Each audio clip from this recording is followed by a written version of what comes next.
de Rafael Castelló, que el nostre de nou poble, o sigui que Benicàssim, coneixeu Benicàssim? Hi ha un parc aquàtic, classes, festival també d'estiu i molta dinàmica també que vos encantaria. De tavernes de la Valldigna, de la Safor, de l'Alqueria de la Noblesa,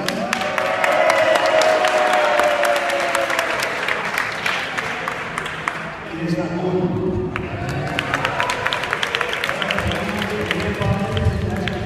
La història, un de patrimoni que té molts edificis, i avui jo que dic de la part del govern que intenta que la gent viatge, faci turisme, avui estem viatjant i fent turisme, que podem conèixer també altres espais meravellosos, no? Jo vaig acabar en seguida. No sé si haureu sentit parlar de Marco Polo, un viatger italià que va anar a la Xina i que va contribuir a que la gent viatjara, se coneguera, la gent és diferent.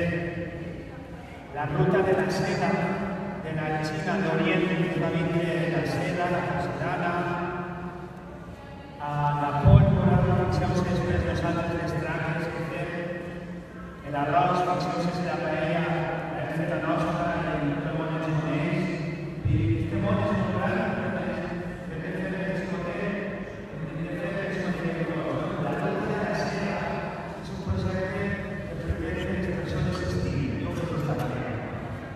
I després dir-vos que parlava de Marco Polo perquè alguns tenen la fama i en la vida de la seda que acabava en Venècia, la ciutat dels canals, la Venècia de Marco Polo, però no és veritat.